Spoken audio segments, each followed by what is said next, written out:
Bonjour à tous et bienvenue sur Maroc 24.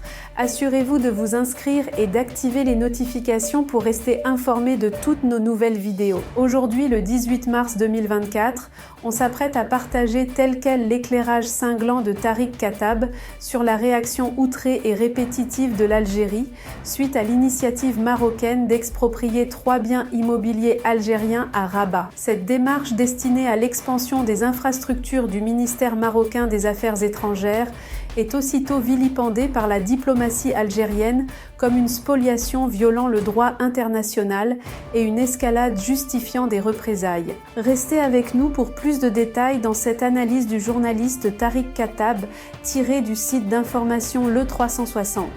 Si le ministère algérien des Affaires étrangères maîtrise un tant soit peu les bases des relations diplomatiques, sa réaction est pour le moins grave. S'il n'en sait finalement rien, et qu'il se contente de faire feu de tout bois, uniquement pour prouver qu'il existe, elle est dramatique. À la lecture du communiqué incendiaire du département d'Ahmed Attaf, relatif à la procédure d'expropriation lancée par les autorités marocaines, notamment sur 3 propriétés immobilières algériennes à Rabat, c'est plutôt la deuxième piste qui l'emporte. Tout a commencé le 13 mars, quand un projet de décret portant expropriation, entre autres, de biens détenus par la République algérienne a été publié dans l'édition consacrée aux annonces légales, judiciaires et administratives du bulletin officiel de ce jour.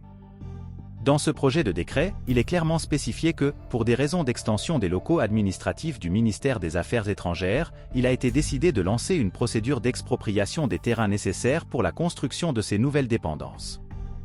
Celle-ci est justifiée par l'utilité publique, conformément à la loi numéro 81/7 du 16 avril 1982. Sont concernés des biens immobiliers appartenant à des citoyens marocains, composés de 3 grands lots, 3 villas d'une superficie respective de 1149 m², 547 m² et 542 m², mais aussi 3 propriétés appartenant à l'État algérien. Dans le détail, il s'agit d'un terrain de 619 m², dit Kabalia, un autre bien dénommé Zanzi, d'une superficie de 630 m² et constitué d'une résidence sur 2 étages, avec des bureaux au rez-de-chaussée, ainsi qu'une villa dénommée Villa du Soleil Levant, d'une superficie de 491 m². L'exécution des termes du décret a été confiée au ministère de l'Économie et des Finances et au directeur des domaines de l'État.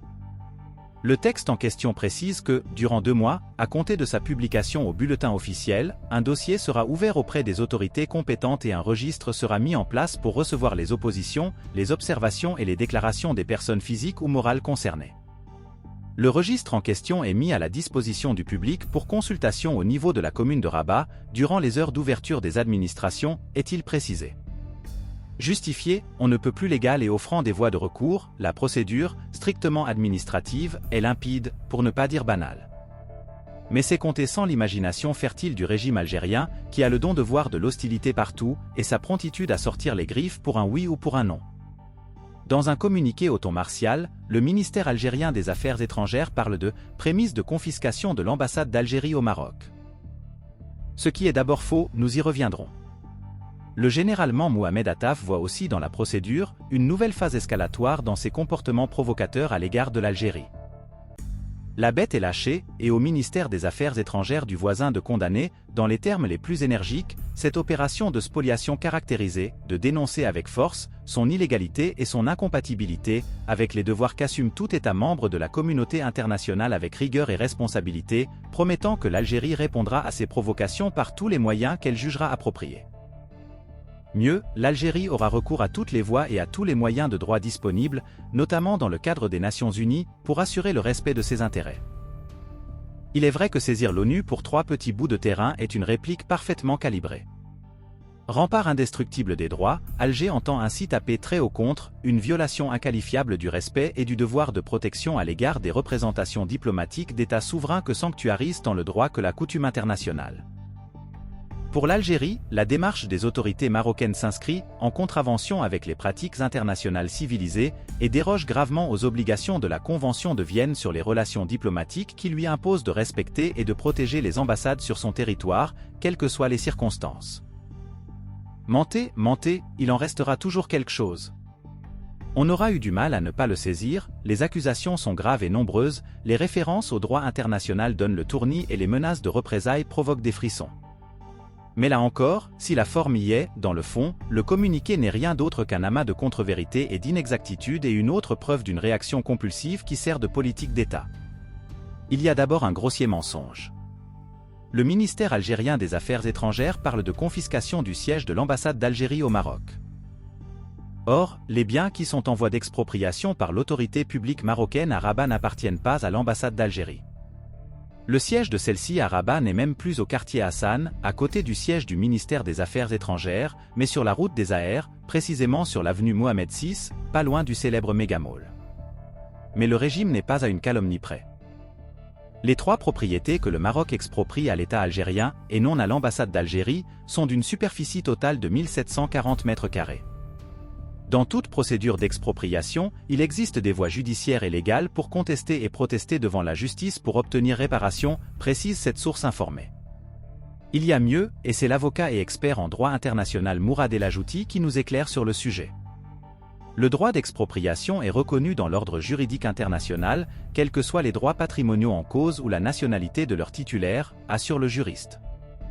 Et de détailler la Charte des droits et des devoirs économiques des États, adoptée par l'Assemblée générale des Nations unies le 12 décembre 1974, confirme le droit souverain d'un État en matière d'expropriation et spécifie que chaque État a le droit de nationaliser, d'exproprier ou de transférer la propriété des biens étrangers, auquel cas il devrait verser une indemnité adéquate, compte tenu de ses lois et règlements et de toutes les circonstances qu'il juge pertinentes. Pour Maître El Ajouti, et selon ce principe, on ne peut parler de confiscation, puisqu'au regard du droit international, celle-ci est définie comme une expropriation sans paiement d'une indemnité. Il n'en est évidemment rien dans le cas d'espèce. S'y ajoute le fait que la rupture unilatérale des relations diplomatiques avec le Maroc par l'Algérie en août 2021 met de facto fin à tout discours sur l'existence d'une relation diplomatique entre les deux pays. Et jusqu'à preuve du contraire, il n'y a donc pas lieu de parler d'ambassade. Le ministère algérien dénonce également un comportement contraire à la Convention de Vienne sur les relations diplomatiques. Or, cette convention porte sur l'ambassade et les établissements consulaires.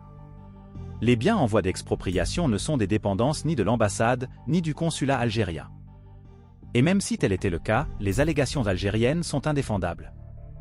Tous les biens diplomatiques et consulaires d'un État au sein d'un autre État ne sont pas nécessairement couverts par les exigences de la Convention de Vienne, mais certains d'entre eux relèvent plutôt de la juridiction des États membres, y compris le pouvoir de mettre en œuvre les exigences du droit administratif, encadrant les nécessités d'expropriation pour cause d'utilité publique, explique Abdelfettah Naoum, professeur en relations internationales. Là où la réaction algérienne est, disons-le, sacrément culottée, c'est quand son ministre des Affaires étrangères mentionne une provocation et une nouvelle phase escalatoire marocaine. Quand on sait qu'Alger vient tout récemment d'ouvrir son chéquier et une représentation, dans les quartiers coloniaux de la capitale, à un obscur parti national du RIF, il y a comme un sérieux souci de légitimité. Quand on ajoute que ce quintet a appelé depuis Alger à s'armer pour soi-disant libérer le RIF, le régime du voisin oriental devient un refuge pour le terrorisme international comme l'en a très justement accusé le gouvernement malien. Cet appel aux armes contre les Marocains depuis Alger ne restera pas de toute façon sans suite. Ne rappelons même pas l'unique dossier du régime d'Alger consistant à biberonner un front Polisario depuis 1975. Un acte d'amitié et de cordialité ? En une phrase comme en mille, le Maroc est un État souverain et il dispose d'une loi qui réglemente le processus d'expropriation sur tout le territoire national.